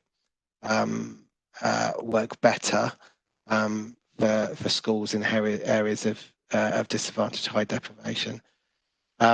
And then the final one is just around efficiencies and changes to the way that we're operating in the advisory teacher service. Again, this isn't focused around reducing the amount of the services available, but looking at how we might do it differently to generate some efficiency, some savings, potentially looking at traded options, etc. The reason that one comes out specifically is because it has been a rising cost in the system in high needs for some years now, incrementally increasing year on year. And with a budget that we're trying to get down, we can't see or continue to maintain a service that's rising in that way. But again, it's something, we're not talking about taking this out of the system or getting rid of anything. How do we look at this to generate efficiencies and savings? So I guess what I'm after really is feedback from members around these areas and your initial thoughts, and whether there's a view from the forum about, yes, we should take all these things, these three things forward, or whether there are some things in here which we say, no, these are important parts of the system we need to protect, and actually let's not kind of invest lots of time looking into these. So I guess just feedback from people would be really helpful around what your thoughts are. Thank you, Phil. Can I just ask, the advisory teacher service, is that covered by the LA services and staffing line on the high needs block funding chart? So how much of that 4 million roughly is consumed by the advisory teacher service? Just trying to get an order of magnitude for this compared to the other two. I'm going to look at Neil and Sue for an accurate. I don't have it in front of me, the accurate number. Neil, Sue, do you have that? Just order of magnitude, really. I think it's about 1.5 million. I'll check and let you know. So I didn't catch that. Can you just repeat that, Steve? Just checking.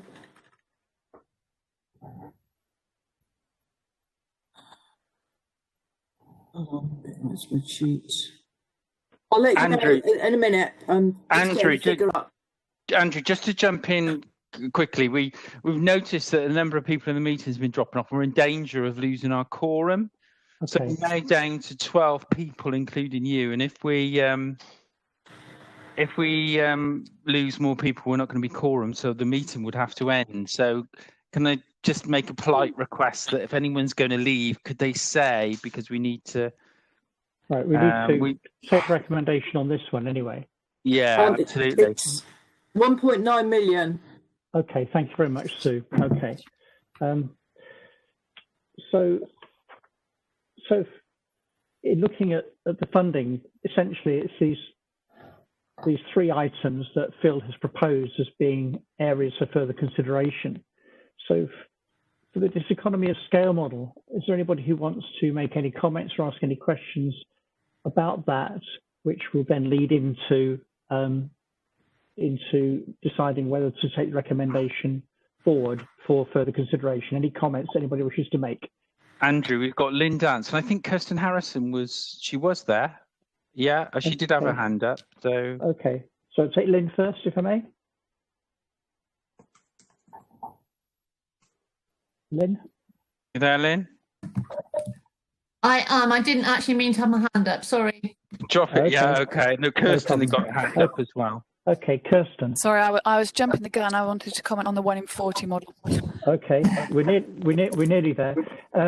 Anything about the diseconomy of scale model from anybody else? Okay, all right, thank you. The 1 in 40 model. Kirsten, as your hand has been up already, would you like to start? I know Phil is probably kind of aware of what I'm probably going to say here, because I have sort of shared a little bit more detail in thinking around this. I think in terms of the 1 in 75, when it moved from the 1 in 75 to 1 in 40, I don't think schools were fully aware that what kind of impact that would have, and they certainly are now.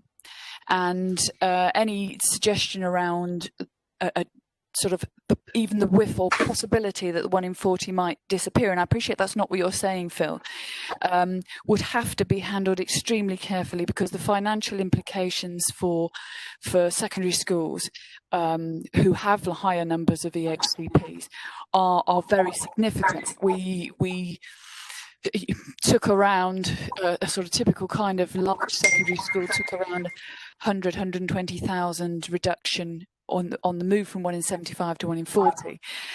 With current EHCP numbers, typically that would double that, and that's a very significant impact. So my caution would be that anything coming forward in terms of discussing and consulting on the 1 in 40 model is very carefully couched around what the solution might be in terms of the financial impact, to ensure that those schools are not just losing out, because there's a danger, I think, that colleague heads will just hear the hint that the 1 in 40 is under threat, and the ability to explore other solutions may be lost in the heat of responding to that.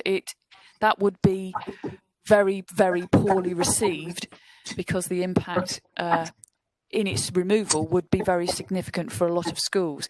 So it's how that's taken forward, and whether it's couched in terms of finding an alternative way to support those schools. And I raised some issues with Phil about actually ensuring that EHCPs were funded to what they actually really cost in real life, and looking at the funding rate per hour that hasn't changed for the last 5 years, and various other things. I think if it were to go forward as an area for consultation, some of those things would need to be coming out up front to stop heads from reacting. I'm not going to say emotionally, that sounds unprofessional, but spit and twice shy kind of response, really, I think. Okay.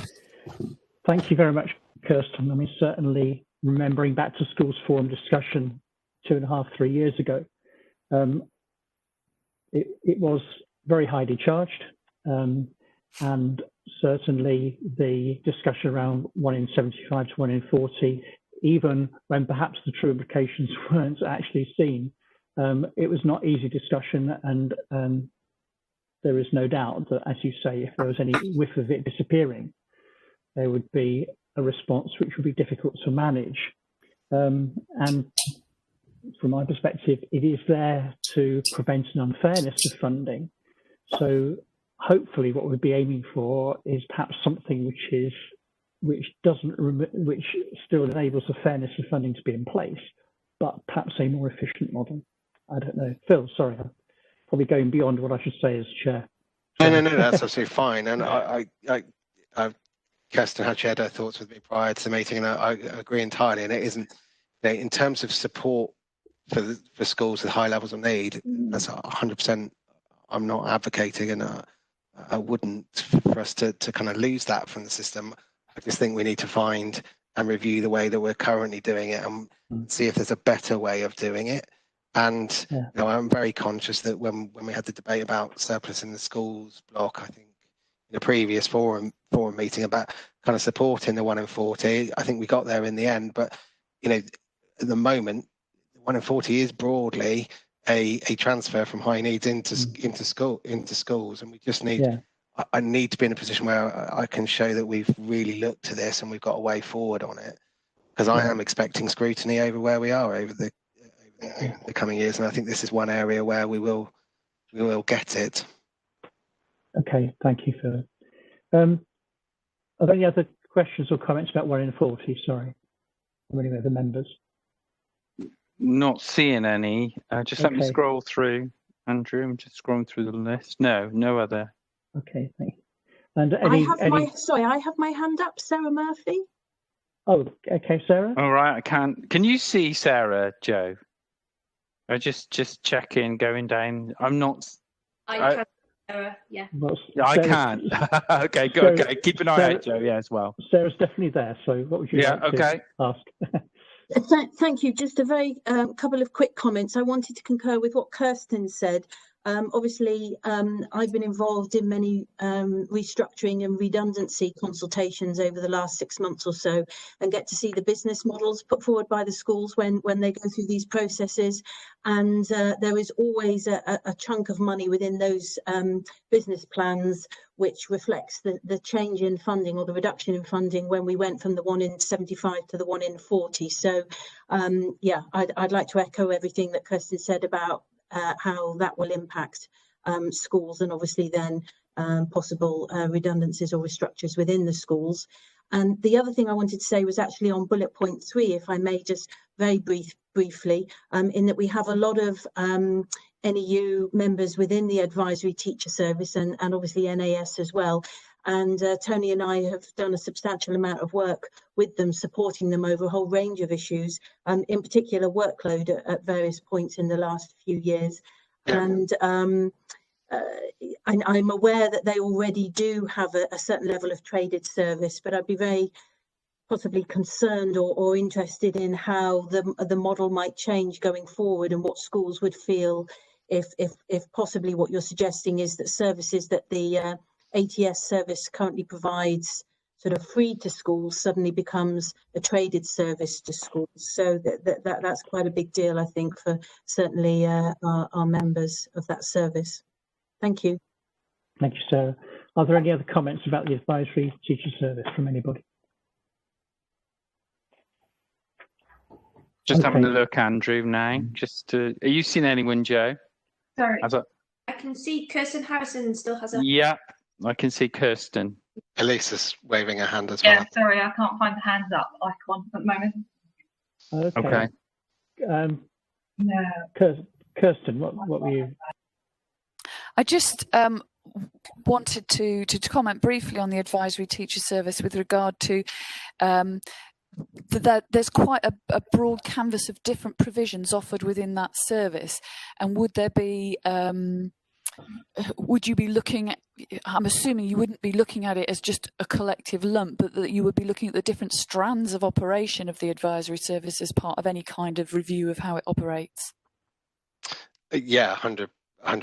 I think it's something, because the cost is rising, I think it's something we need to review, and in the different elements of that, you know, with schools looking at the kind of services that are currently there and operating, how they're used, whether there are ways we can increase efficiency, do things differently as a system to try and reduce costs, or, as I said in the paper, look at traded, but it, you know, isn't a whole look at the entire provision as one lump. I think we need to look at it in separate. I mean, there is a danger with traded services that people won't buy back that service, and that would then echo Sarah's concerns about the colleague service disappearing because people look elsewhere for that support or don't take it at all where they've got an option not to. Okay, thank you. Elisa. Yeah, I was just wondering if there was any information about what was driving the costs over recent years, or the increase in costs? For the advisory teacher service. So obviously, because it's staff, it will be rising year on year because of the incremental staff costs, much like all school budgets. But also, we've been having to recruit more staff into the service to support the rising level of need in the system. And that's why, to me, it feels like an appropriate time to look at the way it's operating, to say we've still got this rising level of need in the system. How can we adapt and respond to that without just seeing a continued rising cost in that area, given that we're looking to try and get budget under control? The short answer may be that under review, we may come back to a point and say, look, there's no other way of doing this. It is what it is, and it's costing us. But we've been through that process, reviewed it, and made a decision based on that kind of evidence and the feedback from schools. So that would, I guess, my view on that. Okay, thank you. And any other questions at all? Okay, I'm aware that Lynn has to go at 4 o'clock and we're going to run out of a quorum fairly soon. So can I ask for a show of hands for people who are happy for the diseconomy of scale model to be an area of consultation? I guess I have to take each of them in turn. So if you could raise your hand, please, if you are happy for the diseconomy of scale model to be an area for consultation. If you could raise your hand, please. Virtually. You're seeing it, Joe, rather than me, I think. Can we just check we've got a majority for this? I've got I'm seeing Lisa Jones, I'm seeing Stuart, Dan Johnson. You seen anyone else, Joe? Just checking. Sarah Murphy. Can I just say, it's Claire Steele. I can't put my hand up for some reason, but You're supportive. yeah. My hand is raised. Yeah. It's Alex. Okay. I think if just for those, yeah. I think the feeling of the meeting is in favour. Yeah, Phil, drop your presentation down just so we can see people. And then where people could, because we can now see everyone, they can wave at the screen when we go through these. Andrew, all right? Let's do it quickly. Okay. So I think the flavour of the meeting then is in favour of looking at the diseconomy of scale model. So for the 1 in 40 model, if you'd like to wave at the screen, that doesn't feel too silly, like this. I think with that one, Andrew, I think Kirsten's kind of with the comments made by Kirsten in terms of the issues around that. That's all to be taken into account in the consultation and the discussion that will precede that. So that's to be carried forward then. Yeah, is my view. And then the advisory teacher service. Again, people in favour of that being considered. Again, I think we would say the flavour of the meeting is in favour of that. Okay, thank you. Yeah. Could I quickly ask if David Alexander, did David return? Is David there? Yes, I did, and I sent something by the chat. So yes, sorry. But we had to take a vote, or we tried to take a vote, but we were hoping you'd return because really we'd really like you to cast your vote as you are the only secondary maintained representative here. So this goes right the way back to agenda item 6. I don't know, Phil, can you put it up, Phil? Can you put your presentation up? Yeah, scoot back to that one. Because, Andrew, I need to go back to it because I've been out and I apologise. Yeah. Okay. Phil's going to put the presentation up. He's on it. Yeah, and then we'll go back to it, and then you can see. Pages 28, 29, and 30 of the minutes of the papers. Sorry.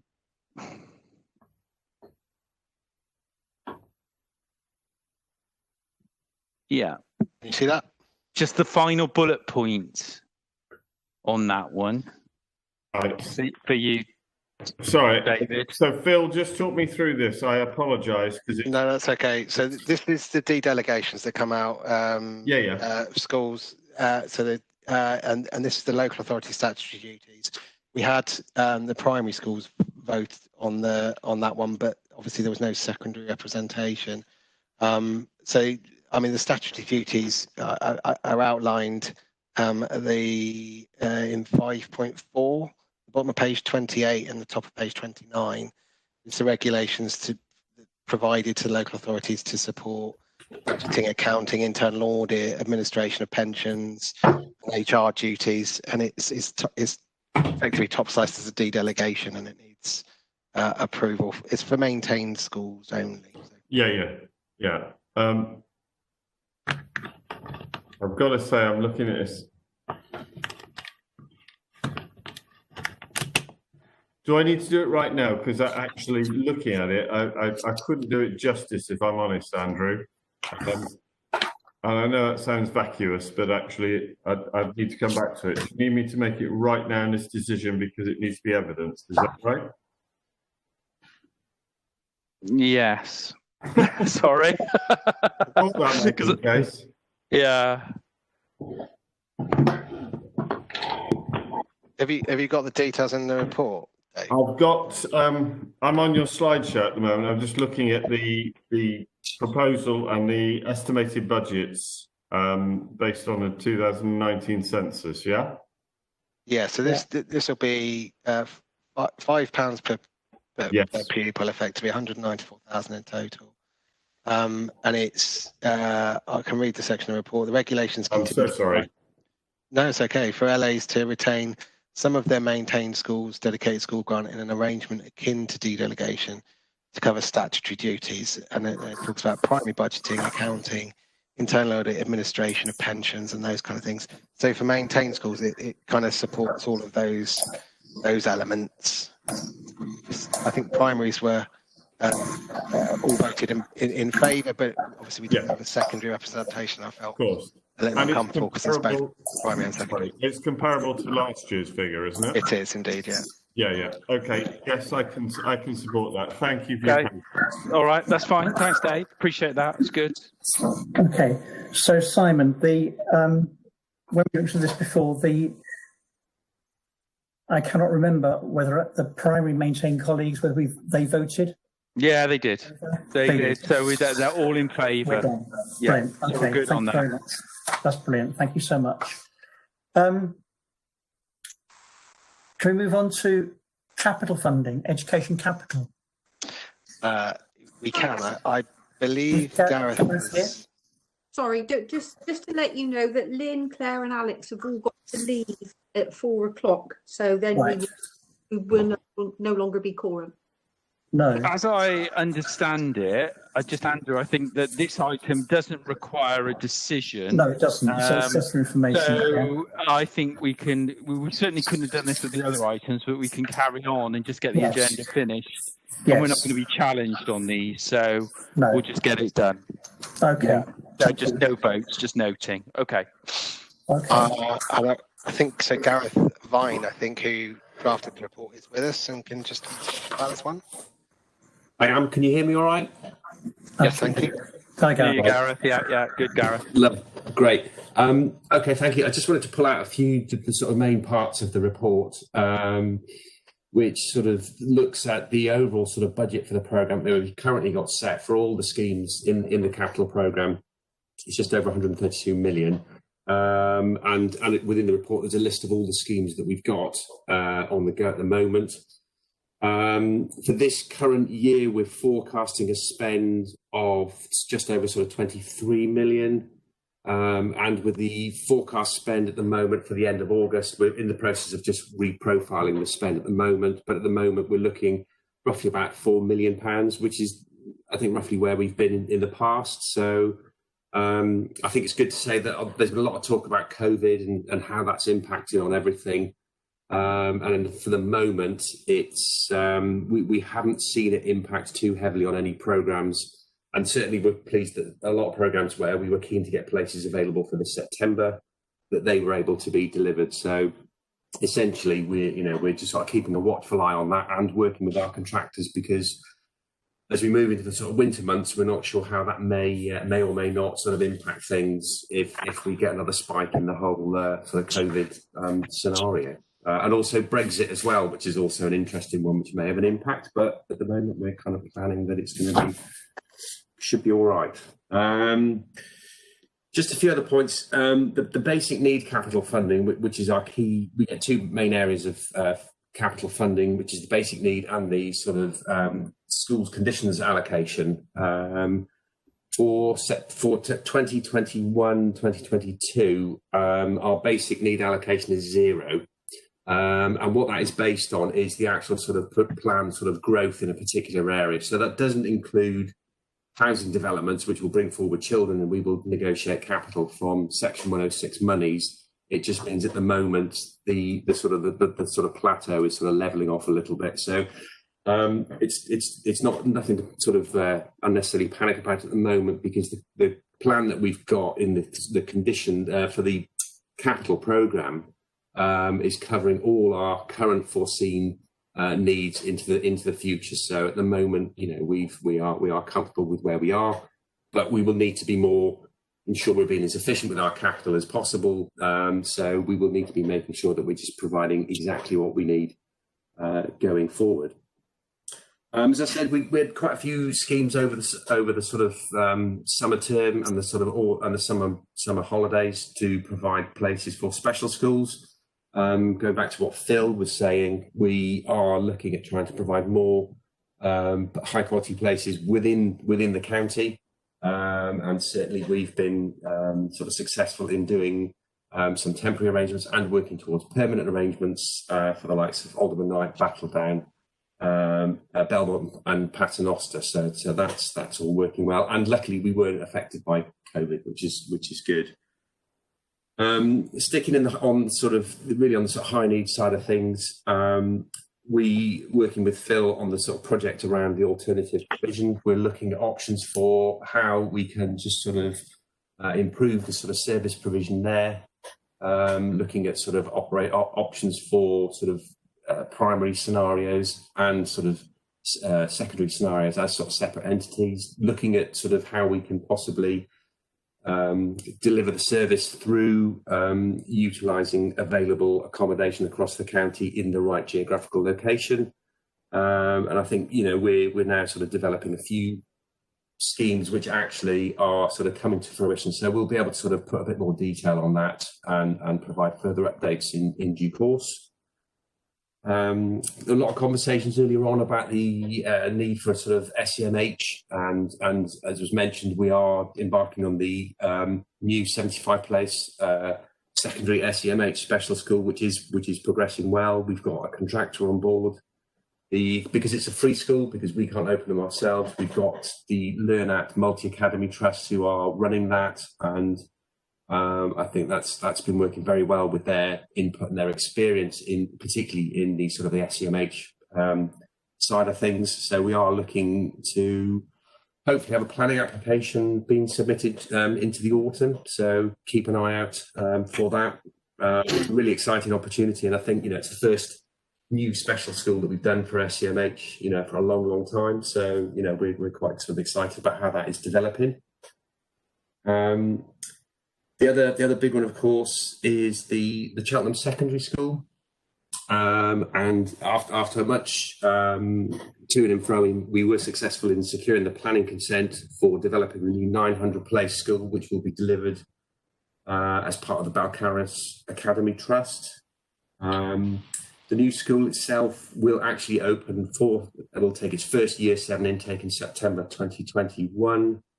But with the development of the school not being delivered until 2022, we will be working with Balcarras to provide the temporary accommodation at their school, and then when the school is available, they will then transition into the new facilities. So that's all another sort of very exciting aspect that we're dealing with at the moment. Free school bids. I think I reported this last time that we were hoping to have had an answer later last year, but with the sort of general elections and with the whole COVID, there's been a whole sort of pause on announcing sort of the free school bids. For Gloucestershire, there was one bid for a primary school, new primary school, and then there were 2 bids for a secondary school. We've still not heard anything back, but working with the DFE and the Regional Schools Commissioner, they do assure us that there will be some announcement during September. I'm conscious that we are halfway through the month already, so I'm not entirely sure whether they will still stick to that plan or not, really. As I say, I think that the big concern that we had was how COVID would impact on the delivery of the capital programme, but that seems to be working okay. And as I say, there's a lot of work that we're doing trying to look at reduce the pressure on the high needs budget by providing more better sort of policy provision within county, and hopefully reduce a bit of transport costs as well. So using a bit of capital to sort of reduce the revenue pressures. I don't know if anybody's, that's all I'd like to sort of update at the moment. I don't know if anybody's got any questions or. Okay, thank you very much, Gareth. Does anybody wish to ask any questions about this? just looking, Andrew. So we've got Lisa Jones, hand up. Yeah. And Kirsten Harrison. And Claire Steele. Claire. Okay. No, we haven't got Kirsten. We've got Okay. So we've Lisa and Claire then. Okay. No, just Claire. Okay. Just Claire. Just me. Yeah. Just Claire. Okay. Claire. Just Claire. Hello, Claire. Hi. I just wanted. It was a comment, not a question. And I just wanted to say, I'm one of the fortunate schools that actually is having some work done currently. And obviously we're working to support the local authority in taking more children from school. But I just wanted to say a thank you to Gareth and his team. We've had temporary buildings up over the summer. That's all gone very well. And as Gareth also said, despite the COVID crisis, everybody working towards getting our actual build underway is fantastic. It's thank you, Gareth. We were brilliant. Okay. Moving ahead. Thank you. Okay, thank you, Claire. Thank you. Anything else for Gareth about this, or questions or comments? Just looking, Andrew. Just having a look. Does anyone else? Okay. All right. Well, no others. No, can't see anyone. Okay. All right. Well, thank you again, Gareth, for your input. It's much appreciated. Thank you. Thank you. So, was there anything else you wanted to say about F40 at this stage? No, I don't think so. I raised the points earlier, and I've included the latest information in the guidance, so we should have that. Just reiterate a group that we're really keen to continue to work with. Okay, thank you very much. That concludes the business of this meeting then, so therefore can I declare the meeting closed at 4:06 and look forward to meeting again on the 12th of November. Thank you very much.